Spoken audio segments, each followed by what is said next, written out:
Yeah. Right wheel, march. Forward, march. Right wheel, march. Forward, march. Now if I give this command, company halt. We're going to stay here.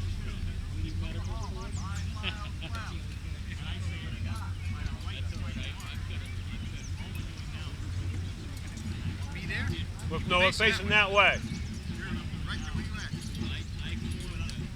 Probably don't need that much room. Yeah, 3 months.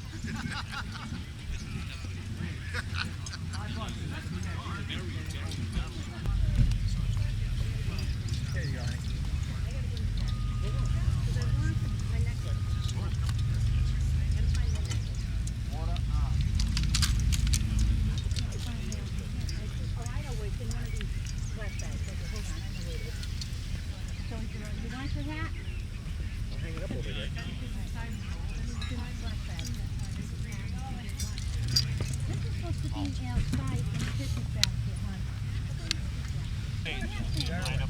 Over here. March. Sir, weapons. I don't have any weapons, sir. I only have to. Did they find out how much the ice was? Yeah, weapon. Well, I've got a pistol and a sword. Okay, so that's 3 pistols and 1 sword. Real quick, leave to get ice. 1 bag of ice.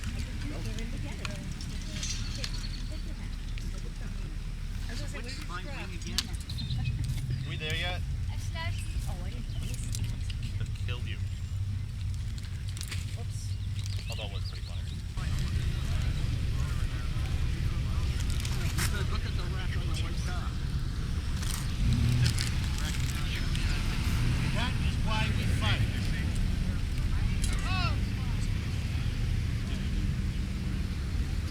That's a better one. Let's get the Sahara that needs to get air conditioning. Mine has manual air conditioning.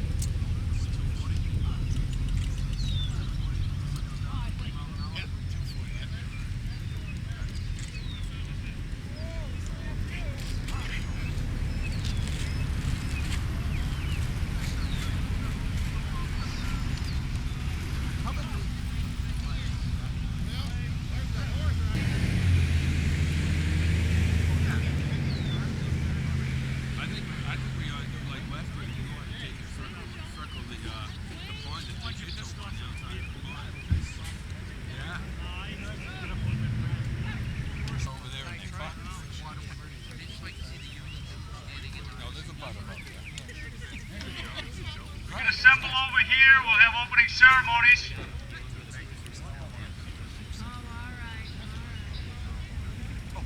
Already did. Cut that away. I'm a first son.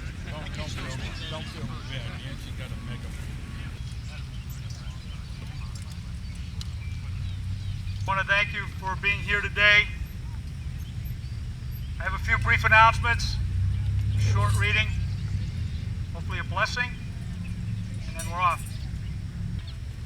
There's a reason that Amesbury's historic Powwow River feeds into the mighty Merrimack, you see. It's a coming together, a joining together, if you will, of 2 very different bodies of water, both working together to create the kind of force that can struggle even against the tides of the powerful Atlantic Ocean.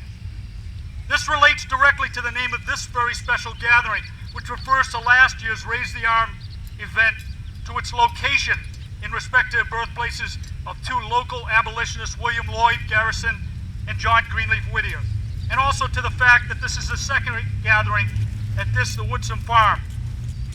And we too played with the words "to arms," this call for volunteers during the Civil War.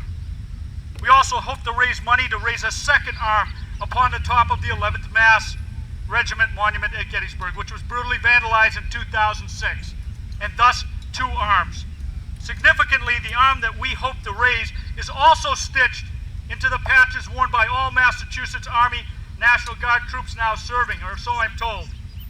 This event was also sponsored by banks originating on opposite sides of the banks of the Merrimack. Local poet abolitionist John Greenleaf Whittier belonged to the peace-loving Society of Friends, better known as the Quakers. And his good friend, the renowned William Lloyd Garrison, born just across the Merrimack River, was also a pacifist.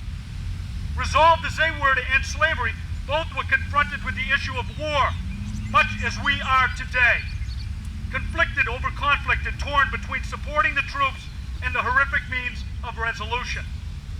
Before it was all over, Whittier's great friend, Reverend Thomas Wentworth Higginson, became a colonel of the 1st Colored Regiment, and Garrison's very own son served in the Army.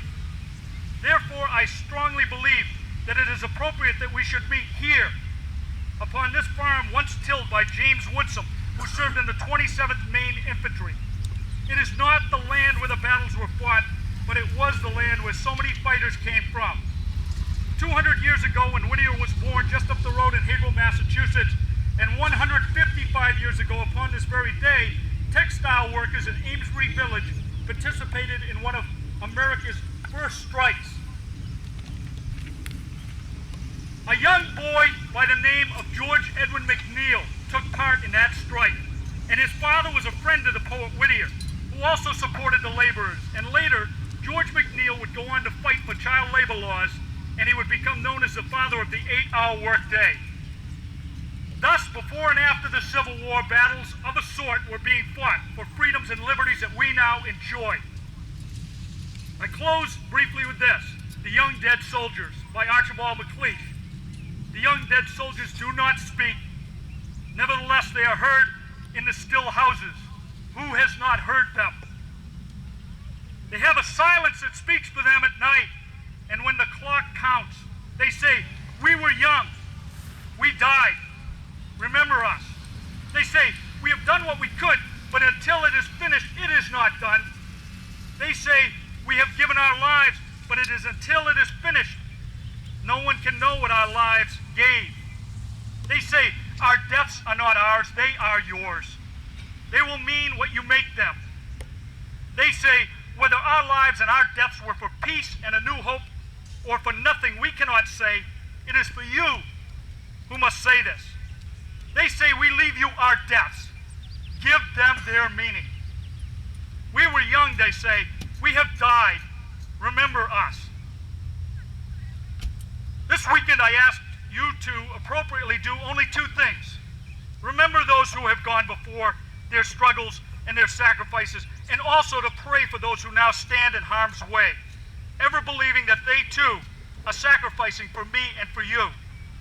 Be safe, be good, be strong, and enjoy in peace and unity. Amen.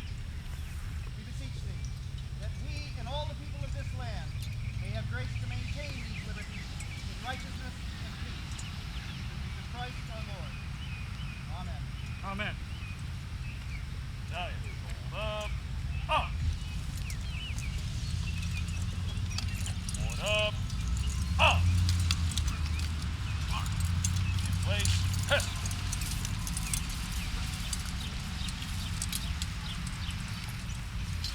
Please go in safety. Enjoy the day. If you have questions, as I say, address them to the tables. Thank you. Thank you.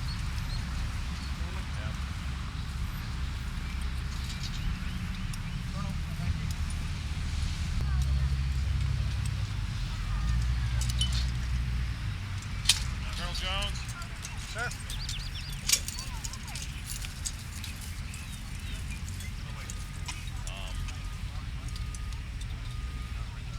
Everybody, how many of you guys actually got registered?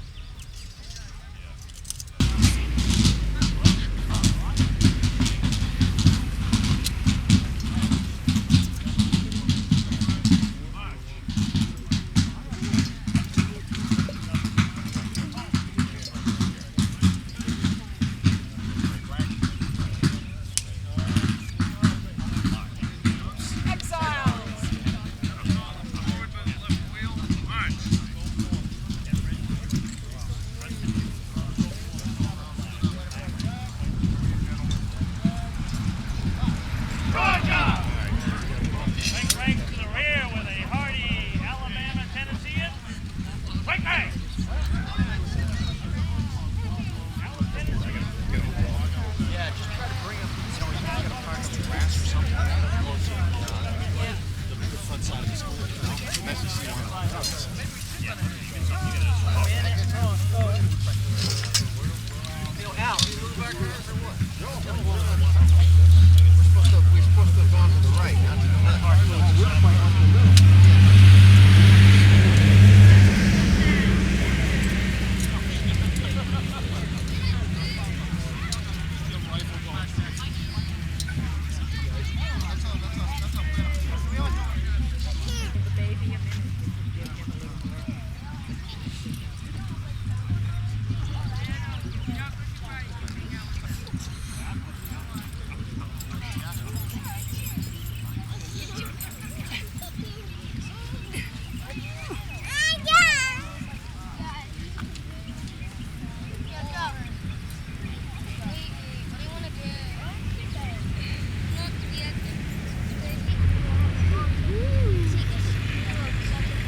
intended.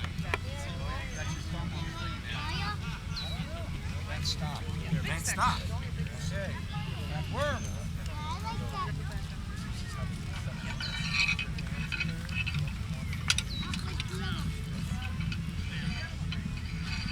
Work! Wet sponge.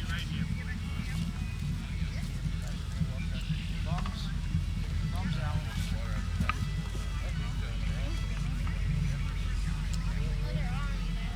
Wet sponge. Trevor, Dry sponge. go around and stand behind him so I get the picture.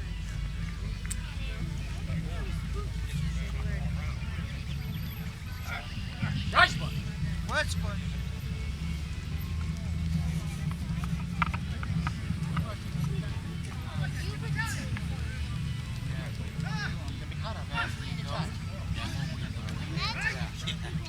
Wet sponge.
That would be all right if a person like that. Yeah.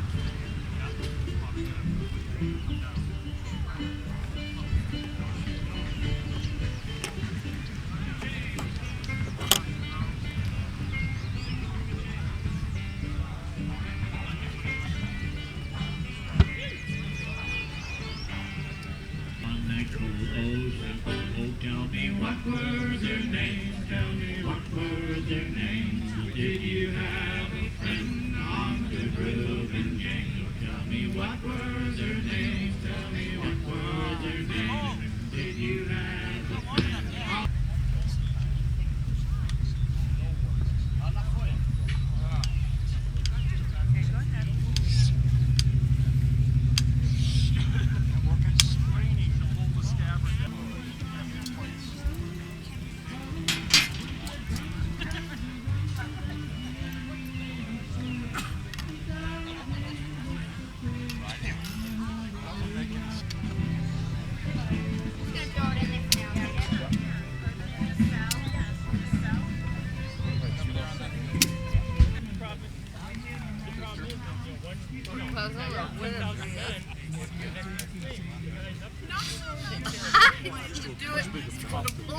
I didn't ask for Belinda. I didn't even grab her and drag her.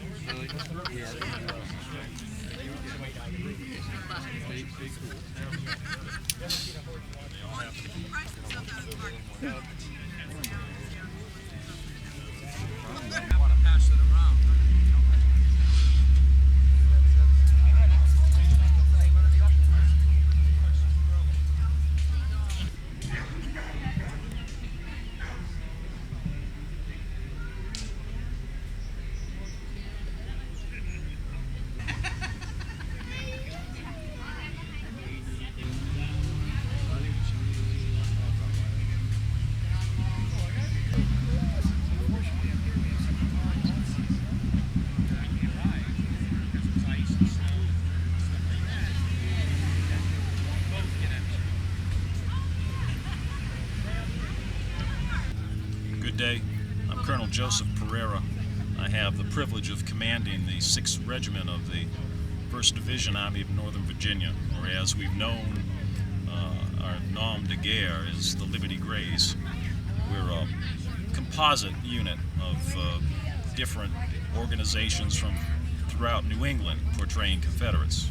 Many of our people had ancestors that fought in the Confederacy. Many are just attracted to, I suppose, the underdog in the case of the Confederacy. If you ask any of my men, they all have a different reason for wanting to portray Confederate. As I said, our men span all over New England, down to Fairfield County, Connecticut, way up into Maine. When we're all together, we're about 400 strong. This weekend we have a smaller amount of people. I think predicted thunderstorms may have kept some folks away. We probably have about 30 rifles here today, 1 artillery piece, 4 mounted cavalrymen, a handful of dismounted cavalrymen. We'll be putting on a good show. And I understand the Yankees are about the same strength as us. We get together to preserve history, to teach history, and enjoy it at the same time by coming out and actually living it, wearing the proper clothing, trying to live the lifestyle similar to what a soldier would do. Certainly it was a lot tougher back then. Men didn't have very good food or rations all the time. They had to march everywhere they went. Clothing would literally rot away in your body sometimes before you could get replacements. So it was a very difficult time, but then they were very different people than us. So you'll see some of my folks here on tape that, well, a little bit older and heavier than some of the actual Confederate boys would have been. Say the same thing on the Union side. We do it to honor those men who marched off in defense of their homes and their states. We honor the Union as much as we do our own Confederate boys. It's hard to put it in perspective. Here we were, Americans fighting Americans, slightly different systems of beliefs, different ways of life, and it just came to a head. Not much different than our American Revolutionary War from the 1770s. It formed us. It made this nation what it is. I don't think that we would be as strong a nation here in the United States had we not gone through that terrible fiery period. When everything came back together after the war, it did knit us together and it defined us as who we were. Americans are good fighting men. We're doing it again. And that tradition of the citizen soldier goes on. The American Civil War was probably the epitome of that, because it was truly defense of one's home. So here we are in the field, this magnificent Woodsom Park. Kind of looks like the Shenandoah Valley, actually. We could be back in Virginia for all the hills, and knowing that the Merrimack is right up a few hundred yards away from here. It's a beautiful town. It's a beautiful place. We're very happy that the town has been supportive of this event here, and hopefully the man behind this camera will get some good footage so you all can enjoy it. Very good. Thank you very much. Thank you. Fair enough. My name is Captain Samuel Black. I'm actually particularly from Newburyport originally, and served as a sea captain and master mariner for a short time before the war broke out. When it did break out, I had relatives that had joined up, and found myself desirous of serving my country. I'm a lover of peace and a good Christian man, but I'm not too keen on what's been going down south with this breaking away effort that they have. You'll excuse me, I'm keeping my eye out on my troops a little bit here. I command Company C of the 11th Mass Volunteer Infantry Militia, and we actually formed up very early, the actual unit did. I came in to replace a man named Luther Dame, Captain Luther Dame from Newburyport, and in replacing him found that the company was particularly keen on abolition. My stance on that has been fairly standard, in that I am against slavery of all kinds and freedom for all men. I, however, find it difficult because many of my kin and various brethren from the South are obviously serving with the Confederacy, so it makes it particularly difficult. But we're here in camp tonight, and we're serving as a guard for 5th Mass Battery E, Light Artillery, and we're serving as for guard and security, partial provost in this camp of ours on this ground. So what ends up happening for us is we actually expose ourselves quite badly upon the field due to the fact that obviously the artillery becomes the focal point of any kind of action. The idea being, of course, that the artillery and the shells that are bursting are extremely detrimental, obviously, to our enemy, especially the round shot, the canister shot, which is absolutely effective at close range. So here we sit. We sit in camp and spend a lot of time in camp, hurrying up and waiting for things to happen. But I hear something isn't moving and that the enemy is about. So that would be my character, but in reality I'm Paul Joseph Jancy to some, and not Captain Samuel Black, which is based on other characters. I'm actually a school teacher down the street. I'm about half a mile down at Amesbury High School. Most of my students enjoy and have enjoyed having reenactors like George Rutter and Ed Kelly come in and talk to them, and Ed Adams, who lives down the street. It's awful. I mean, hardest name to remember in the world, Adams. So we've put together a small living history piece some 4 years ago. It became a larger living history piece some 3 years ago. And then somebody vandalized a monument that was part of the 11th Mass down in Gettysburg. When they vandalized it, they ripped the arm off, and the arm is particularly special because it's the arm that's on the colors, the Massachusetts colors we actually have flying on the regimental flag out there. And every, or most or almost all of the National Guard units have gone to this patch. In fact, I have a former student out there who is getting ready to go to Iraq.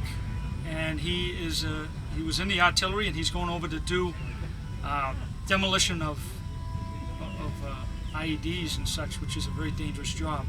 But he's out here portraying this because he finds something important in this time period, the camaraderie, the way that life was at this time, in some ways simpler, in some ways as complex as it is today. But it's amazing. So we get out here, and we threw a smaller one last year. It was about 50 reenactors, and this year we shot for 500. We've got over 300. And it's amazing. There's an upper camp of infantry, and this is the artillery camp, and across the street is combined Confederate forces, the combined Confederate forces. And then we have a town of Unity, which is rather a border town, which they had people of all persuasions, some copperheads against the war entirely, some who are absolutely secessionists, and then of course those who stand for the Union and for unity, which we appreciate greatly. But that's typical of the time. So we have a very big mix here, and it's amazing the people who have come forward and volunteered to do it. We have Sons of Union veterans who are people who are related to people who were once in the Grand Army of the Republic, the GAR. We have people, young people in school that I have yet to have as students. I hope this doesn't mess them up a little bit as to thinking what to expect next from me, because this is the top. And I'll tell you one great story. There's a guy coming here tonight. His name is Christopher Gwynn. Chris was into the Civil War way before I met him. Chris knows more about the Civil War by far, and did know even then more about the Civil War by far than even I do. I'm a sort of a retread with the Civil War, just as I am a retread teacher, because I came back to it. It became really popular to do reenacting and to do living history, and I get a little upset that it became so popular. It wasn't quite as interesting for me at that point. And now going back to teaching, it became more interesting. But I have to tell you, Chris Gwynn is related to Southern and Northern troops, people who fought on both sides. His grandfather was a Guadalcanal World War II veteran from the South, from Virginia, And his grandmother was from here in Amesbury, very local, going far back. He is now a ranger historian. He went to 4 years at Gettysburg College, and he's a ranger historian. There's another young man who I've never had as a student, and his name is Chris Smith, whose father Sid's sitting over yonder. And Chris is he's in his senior year at Gettysburg College. He's a tremendous person. He's knowledgeable about all kinds of things. Nearby in my tent is a good friend of mine, Sparky Heinstrom, Captain Heinstrom of the 5th Mass Battery Company, Battery E. He and his guys have become dear friends. But I ran into him at Gettysburg at Memorial Day, Remembrance Day rather, and he said, "Oh, you're from Massachusetts?" "Oh, sure." We hit it right off. Captain Levy I just fairly recently met, and he's from the 9th Mass Battery, and his tent is adjacent to me on this other side, abuts me on the other side. And all of them, very different, but all of them sharing something in common, the love of educating the public and bringing awareness to this time period. Back when a person like Captain Black, which is a composite character based on various ones, including Luther Dame, Captain Luther Dame, it's fun. You can be someone else for a while, and it's not so much the military aspect in my case that I was in the service, so I didn't have a huge hankering to get back to that, but it's the camaraderie, the enjoyment of educating people and trying to have conversations, actually sitting down having, as I just did, a lemonade because I was so hot, a lemonade up in the tent with some people that I don't know too very well, talking and walking and being a part of things. But there's certainly the military aspect of it, and it's intriguing to a number of people. How did they fight? The horrors of that war. And if there's one thing I want people to know, I absolutely want people to know, by no means do I ever glorify actually war. All war to me is a crime. Some people are more criminal than others, and that's a matter of perspective. But I will say this, all war being a crime doesn't mean that there weren't people who you can glorify, who went above and beyond the call. My favorite hero is not even a Union soldier. Other than admiring Robert E. Lee, there's another soldier named Kirkland.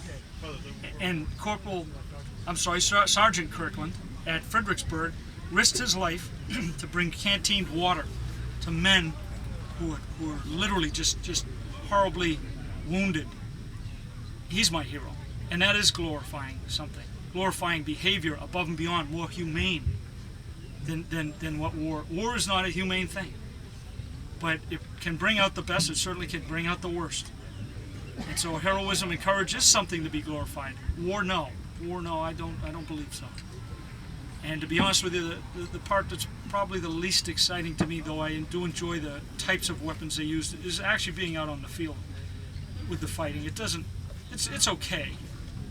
But I remember last year, Tor Johannesson, who this year trained for 6 months to play the bugle, because he really can't handle a weapon technically out on the field because of his age. Last year he fell down pretending to be dead, and his mother took a picture of him that is so poignant and was so touched and moved and horrified, even though he was just pretending. Maybe that's it. Maybe you get young people to play it out a little bit in their heads and know a little bit about it, and instead of training them so much to go do it, we're training them, we're getting something out of them to see what it was like. If you do not study it, you just keep repeating it. That's my opinion on it. I'm sticking to it. But anyway, thank you, and I'm sorry that I went on so long, but if you have any questions, I'll answer. No, sir. Thank you. Hi, my name's Steve Heinstrom. I'm the captain of the 5th Massachusetts Battery. The original battery formed in the state of Mass down in the New Bedford area in 1861. There were roughly 150 men that went into the branch of the battery. There were 16 batteries that were formed in Massachusetts during the Civil War, light artillery. We are the recreated 5th Massachusetts Battery. We have 2 3-inch ordnance guns with us here today. That's a full section. The original battery would carry 6 guns, exact duplicates of these here. Over here is what they call the limber. This is where the ammunition's kept, and it's pulled by 6 horses, which pulls the gun. This is my first lieutenant, Bill DeFrancisco. Let him explain to you a little bit about the gun. This is a 3-inch ordnance rifle. It's a piece of light artillery. This gun was connected to that limber in a 4-wheel carriage and pulled along by 6 horses. It was a battery of 6 guns per battery. They were used for quick mobility out and around the battlefield.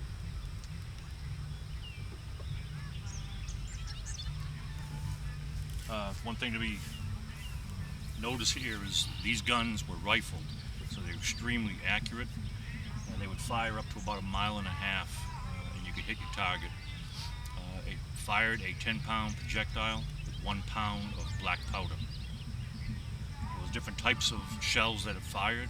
One was called solid shot, which would basically be used for taking out structures or enfilade fire from going from one end to another and through an infantry rank. Another one was called case shot, which had a time fuse on it, and it was set to explode over the enemy's heads and shoot down little projectiles. There was another one called canister, which was used to fire at close range at the enemy approaching, and it had 27 1-inch steel balls inside of it, which would bounce and act like a large buckshot, almost like a shotgun. We do fire these live rounds out of these guns at various places over the course of the year. One of them is Westerlo, New York, where we have competition with other Civil War field artillery. And we do fire at targets out there. And we're quite good, I would say. Wouldn't you, Lieutenant? 5x number of times. That's right. The 5th Mass Battery we created started back in 1964 by a gentleman who was going to college at the time, who had a passion about the Civil War, and he started an artillery unit because he read the original battery history, and it is considered one of the best written historical works on an artillery unit during the Civil War. And it was that battery, the 5th Mass, was in every major engagement in the Army of the Potomac from 61 to 65. The only major battle we missed out on was Antietam, and that's because we were in Washington restocking our equipment. We had lost a couple of guns previous to that at Gaines Mill. We were at Gettysburg down on the Wheatfield Road on the 2nd day, and the 3rd day we were in Pickett's Charge, repulsing the Confederate assault along Cemetery Ridge. We were at Spotsylvania, the Wilderness, any major battle you can think of. So it was a very active unit, and we're pretty proud to represent that battery. Thank you very much.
Left wheel, slowly.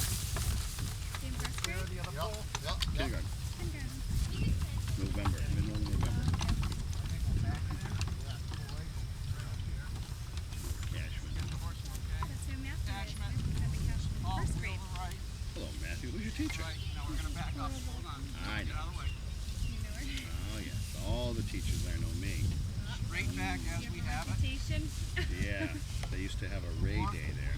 Near the crest. I'm Ray LaFrance. I volunteer there. All right, talk the Well, I wheels. decided to go back to school. My oldest is 13. Swing. Good. A lot of it.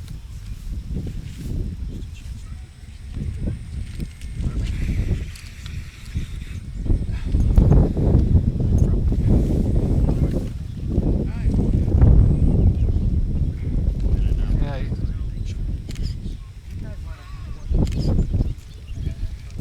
Stand up, keep it standing up.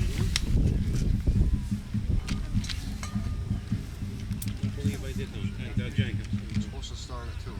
Probably another 10 minutes now. All right. Here we go. 1, 2, 3.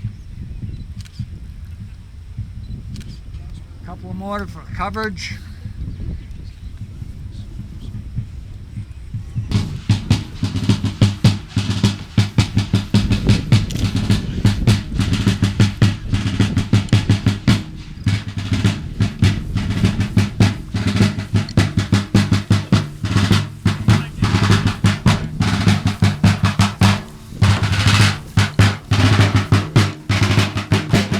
Away from him.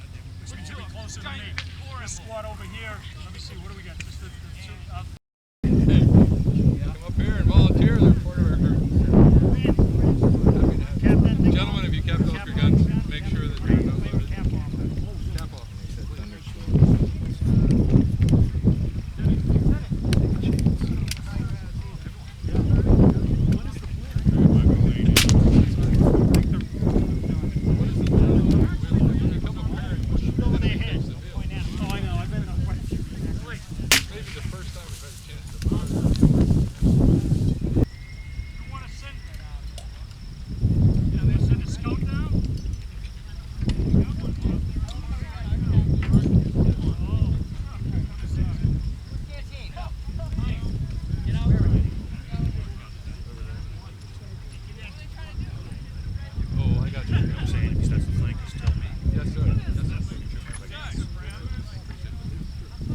sure spectators don't wander up. Yeah, we could post in this position. Yeah, that'll be good. That'll be good.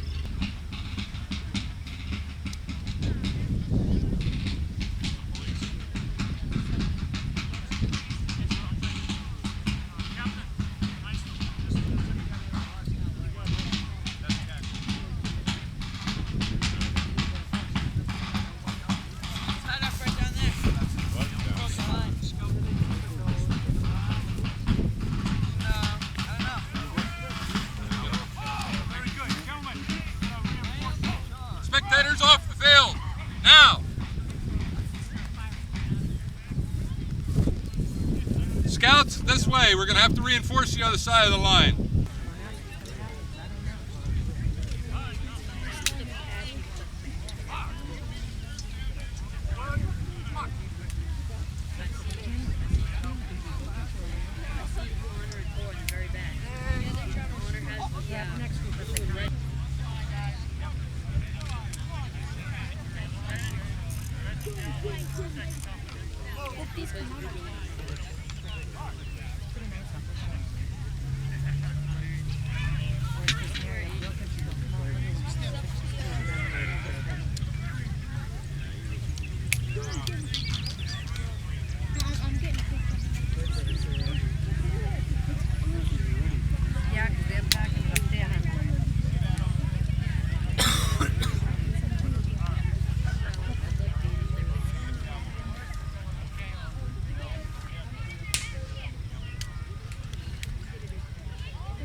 That's messed up.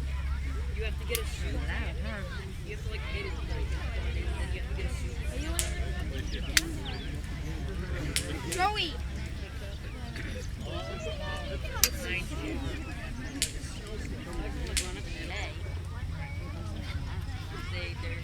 How do I put flash on?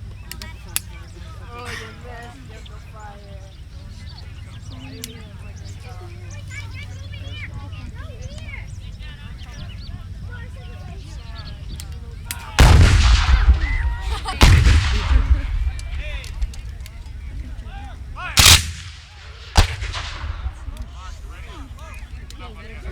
The Confederates are being smart. They're not using any ammo. They're waiting until they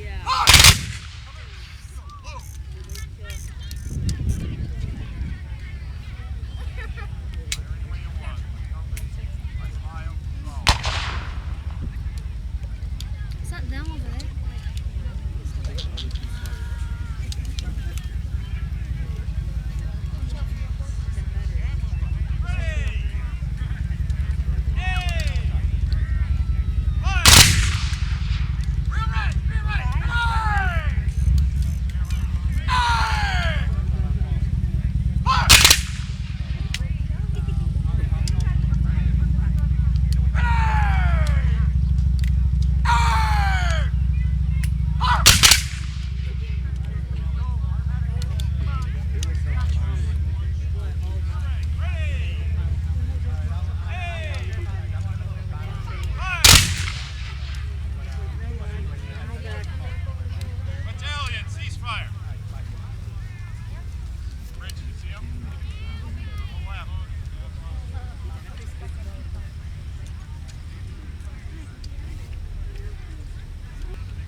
Wow.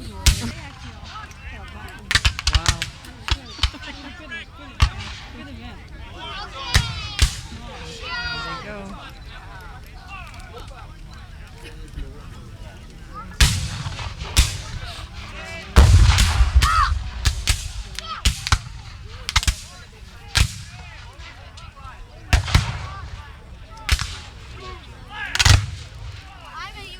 One of the generals over there is yelling, "That's the spirit, boys. Move up on it."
There's some action going up on top of that hill there too.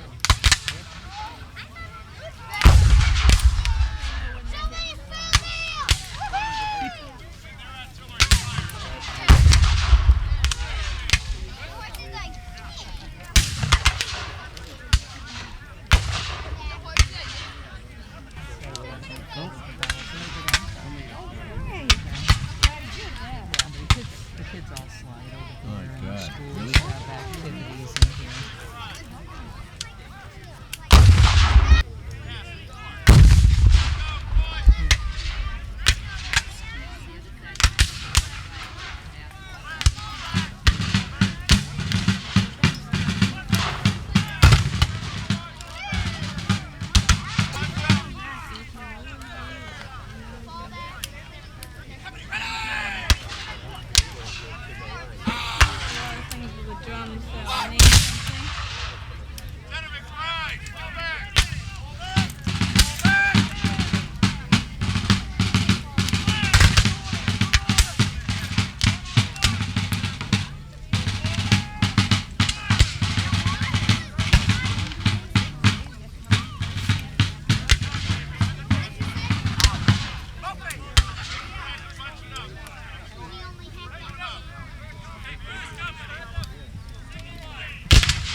You too, huh?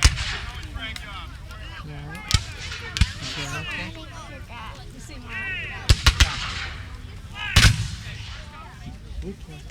Oh, the drum was shot. Oh my God. Oh yeah.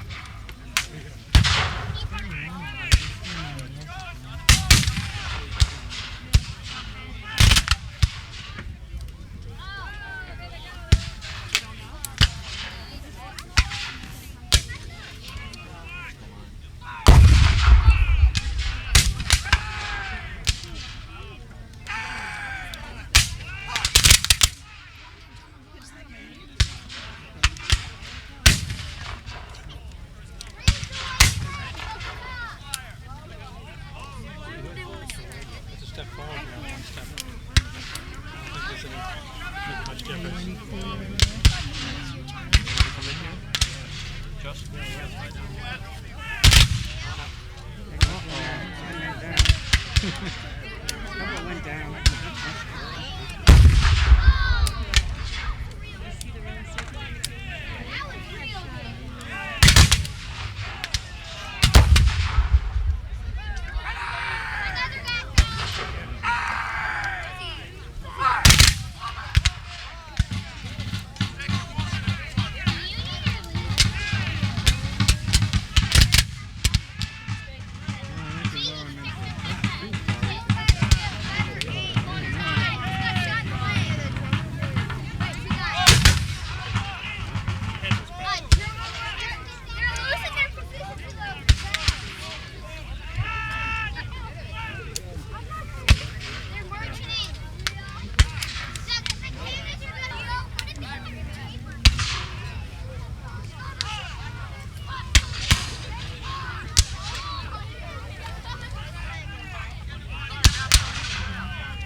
over there, and she came down, and then she turned around and went back up.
They go down.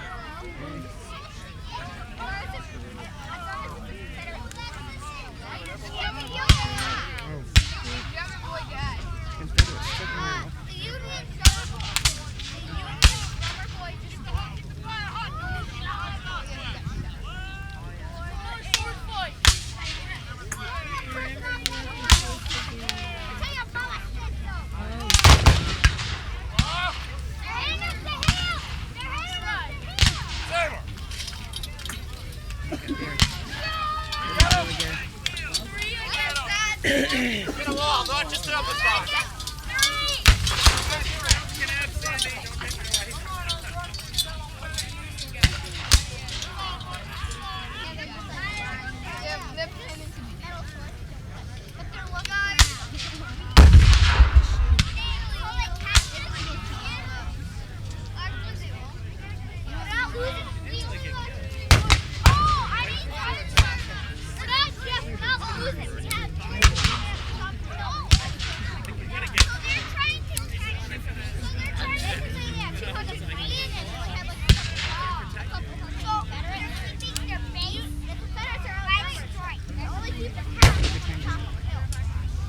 Almost 2:30. Just about 2:30. What the brochure says, I guess it goes on till 3 o'clock.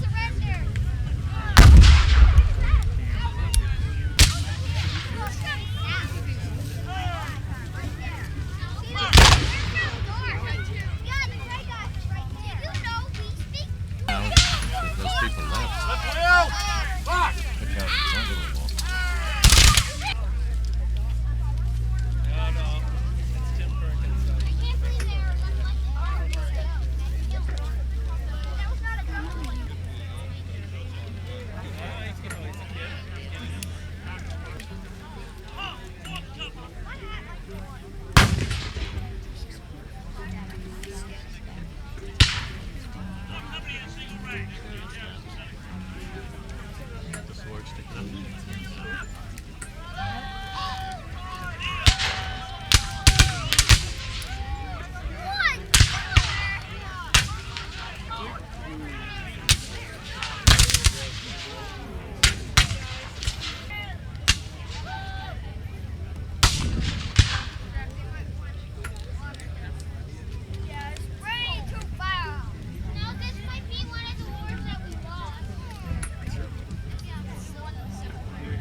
negotiation.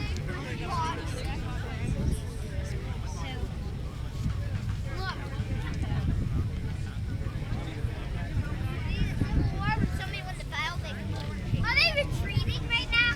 No. Somebody won the war. The bad.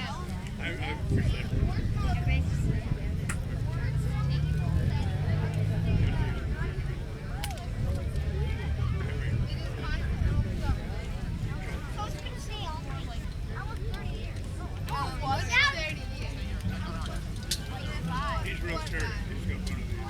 I would say 5. Maybe 5. But I don't really get it. If they took 5, they have to go down.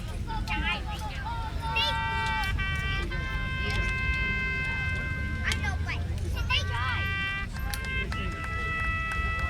One is a worse pet. War over?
Oh, yeah.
just like Michelangelo into the blue on heavenly wings. Cargo ham bones don't take off, no smoke, no mirror, no strings. I can't take off these dark shades. I can only say how it's too beautiful. Our town on TV. Our town, there's you and me. Upside down, hanging out of an airplane.